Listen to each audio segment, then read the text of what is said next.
I have a very, very, very, very, very important question. You know what is your mission? Yes. I was born knowing what was my mission. Okay. And then the other missions that went on along the way, I kind of understood them because I'm connected. What if somebody, when you ask them, what is your purpose on this earth? What is your mission? Ask yourself that question. Look deep. They reply to you, I don't know. This with me, it doesn't happen. What? And I will tell you why. And I'll tell you why. You, of course, that when we ask directly, what is your mission? People don't know. You have to have like a bunch of exercises, and I have like a bunch of exercises on my program. So I use the Ikigai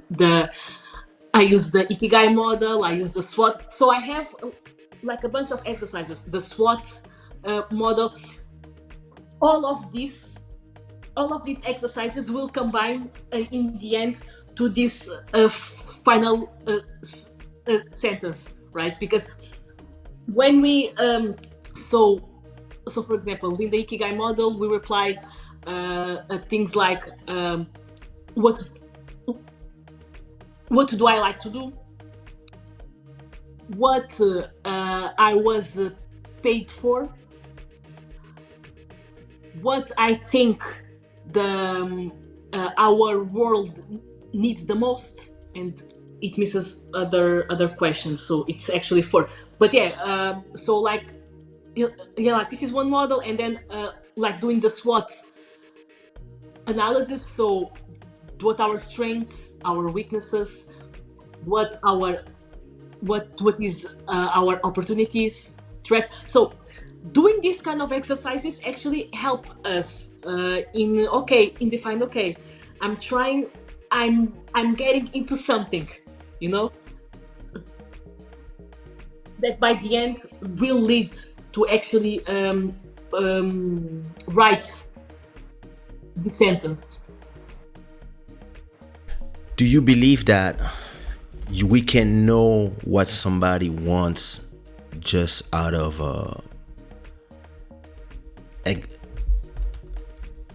exercises that are, I guess, I mean, they've been tried and tested? Or sometimes people, they don't know within, like, what is their purpose? I see. Like, Okay. maybe. So do you believe that with your coaching you can I see. start putting people in the right direction? Maybe not telling them this is what you want, because some of you're going to tell somebody, nah, you really want to make bread and croissant, you want to be a baker. They're going to look at you like, what? No. Or is it more starting to center people around first knowing their true self, so that after that they can say? Because I'm asking this question because I never had this problem. I always knew who I was. I knew I wanted to make an impact in the world, a dent in the universe. And as I was growing up, and as challenges were thrown at me, and I was meeting people, and people were putting themselves behind me, I don't want to be a leader. But at a point, I was like, oh, I'm a leader. Oh, I'm a visionary. Okay, I understand. Like, because for me, it started with frustration. Why nobody's listening to me? We have to go there, but nobody would listen to me for years and years and years and years, until I understood I'm too far ahead in the future in my thinking. If I have 10, 15 years ahead of people, I'm speaking Chinese to them. So I'm the one who has to either do my thing and wait for people, or come back to where they are and explain to them where I'm going, or do my thing and maybe meet people like me. There's different choices, but I learned to, from frustration, about not about me, but more about what the people around me lack most of times. And but I never had this, oh, I don't know why I'm here, or like I don't even, like some people, they don't even know why they're here. Like it's not even like, oh, what am I supposed to do? Some people, they're like, I'm here. I didn't ask to be here, and fuck, I'm here. Like, you see what I mean? Yeah. How so I it's sometimes for me, I can give advices to people, but sometimes for me, it's kind of I inspired a lot of people from the conversation, from seeing how I am. It inspired a lot of people, but it's true that sometimes it's hard for me to kind of understand how somebody feels because I've never been there. If I started as I don't know who I am, and then I found myself, I could tell people this is how I found myself. Listen, as long as I can remember, I was this person. So when you meet somebody like me, you kind of don't have to do all that work. You might even, maybe you can help refine. You can look for stuff, right? But when you meet somebody that has zero purpose because of trauma, because of life, because of just not having purpose, or because maybe he never had challenge. You know, I've known some people, they have zero purpose, not because they were born poor, but because they were born rich. Their parents did everything for them. They never missed anything, and then they are depressed because they never had to learn to do anything, and now they want to do something. They don't need to, but they want to do something to have a purpose. But just because where they come from, a lot of doors are closed to them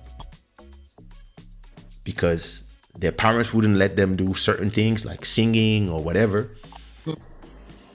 And they have, you know, hands that are never touch anything, that are, you know, Soft. like Soft soft. hands. I mean, my hand is soft too, but they at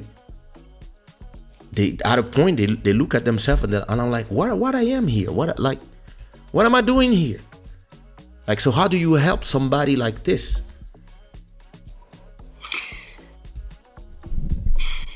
Yeah, me and my questions, I know. No, yeah, I'm just thinking because a few years ago I was on that situation when I have the panic attack. I in the first month specifically, I was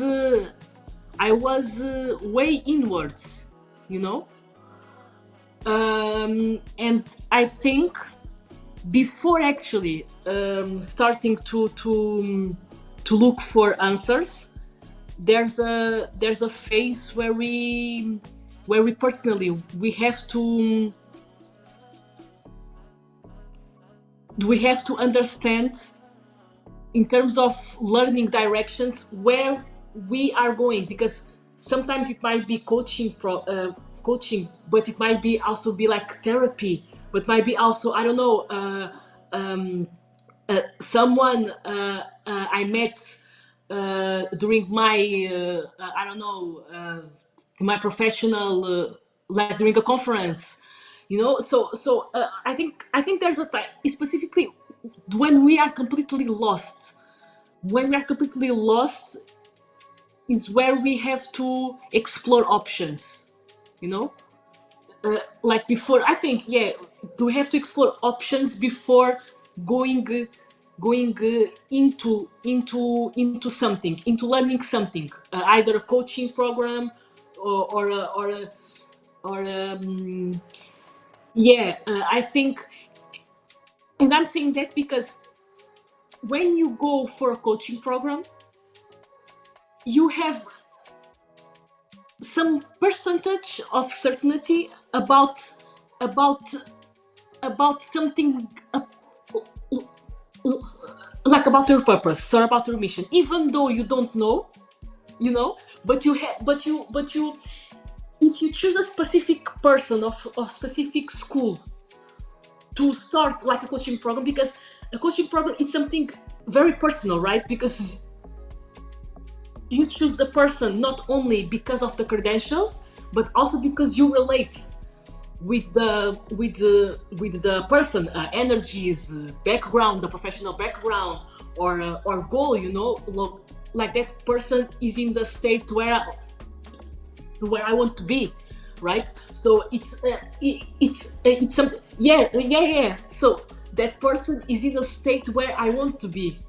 So this is something, even though the person don't have clear what is the mission, but it has some clues, and just need a way to structure. So okay, so let's do some exercises to, okay, now you have it here. But sometimes, actually, Kaysha, we know stuff. We know. I think deeper in our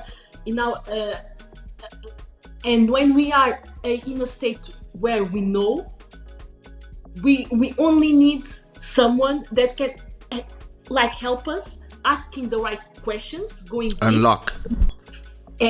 Yes, unlock, and then to structure, because sometimes we lack structure, plan, going and this I can help for sure in structure and with frameworks. Yeah.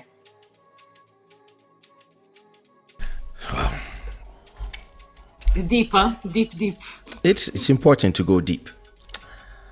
It is 2 a.m. So before I let you go, because I know you're waking up early tomorrow. I mean, what time is it in Cape Verde? It's 1 a.m., 1:40? Yeah, 1:40. I'm going to wake up at 5. My God. I have a personal question that I'm asking myself as we are actually talking about improving ourselves and as people who have to be out there in front of people. I know from my personally being 25 years ago, have been being marketed as a sex symbol and being the singer for the women, etc. To you are used to only, for example, be in music videos with makeup, glasses, etc. I was never showing my eyes, all that stuff, and this show actually helped me just being myself. Sometimes I do my bird, sometimes I don't, sometimes I show my eyes, sometimes I'm tired, sometimes like there's like this thing where you tend, I mean, it's not that you become superficial, but you scared about your image. You scared to look tired. You scared to look as if you were not in the best version of yourself, especially if you, I don't know, you're tired, maybe you got some weight. Like through my career, sometimes I gain some weight, sometimes I lose it, and sometimes people in the fans or in the comments, they mean with their thing, because they think that because you're a celebrity, you're not human, and they will say like, oh, you got old, or oh, you got fat, or like stuff like that, and they don't, because you are famous. If it's like, if it doesn't touch you that somebody tells you got fat, maybe you have personal issue with that, maybe you see. And I know that this show that I do made me more in tune with myself and more yeah, accepting of, even if I'm working always on my health. I'm working on my food. I'm on a diet right now, and actually I lost 3 kilos already since the last time that you saw me, etc. I mean, I'm really eating good, healthy, and I feel it. I could feel it, like the lack of sugar last week, but now I just, like, usually, like, now when I see a cake, candies, I can't not go there. But these, yeah, my daughter's like, oh, baby, daddy, you want some Mentos? I'm like, nah, baby, don't worry. I made some banana cake. You want one? No, thank you. You know, daddy is not eating sugar these days. Like, and it's not as hard as I thought it would be to really do it seriously, because sometimes we say we're on diet but we don't have a professional helping us. This is the first time that I'm following a diet plan by a professional doctor at the hospital that gave me a plan with how many grams I have to eat, etc., etc. So I can see the difference. And sometimes we need that to make us accountable. We need Yes. other person Yes, to because she said we see each check other in in three with us. months. To check in with us. Exactly. So this is why I have a question for you that is personal. So since I met you 3 weeks ago, Yeah, Web Summit. two So, 2 weeks ago, no, three. No, two or 2 weeks three. ago, Yeah, yeah. 2 weeks ago. So since I met you 2 weeks ago, I of course I noticed that you have stuttering. You stutter sometimes. You and I'm asking myself, because a lot of people that have stuttering, they are scared to put themselves out there and to speak to people, and even worse, to coach people about life, when maybe sometimes the word takes some time to speak. So how did you, first of all, was it something that was worse earlier in your life, and was it something that made you ashamed of yourself, and like and if so, how did you conquer, and how did you make it a strength, and how did you arrive to this point where, yeah, I know it's there, and actually it's part of me, and yeah, it's just me. So how did you go from there with a handicap to here where you are? And I think this is a very important question. Great question, Kaysha. Another one. Great question. It's something that I don't speak much. That's true. It was a time, I think, when I started to work in 2015, 2014, 15, after yeah, when I was in a consulting company, where I had the need to dive into this. I went to a speech therapist, the best in Portugal, specifically for stutter, the best. It was important, and I also joined it. You know, networking again. Networking. I also joined it. Malcolm. Okay. Some groups in Portugal around stuttering, because I really wanted to connect with other people that stutter, to understand, like to relate, because we can relate with each other. We can actually learn how what techniques people use to reduce, if actually it can be reduced, because stuttering is a condition that is a speech condition. Okay, it's something that is from the brain, the speech part of the brain, that has this handicap. And I know what I want to say, but there's something on the channel that just cut. Uh, and this is not something related with either anxiety or if people are nervous, because I can stutter the same way if I'm chill or if I'm nervous. Um, that's not something that is related. Um, but yeah, it was in 2015 that I've started to dig into the and before I was stuttering more.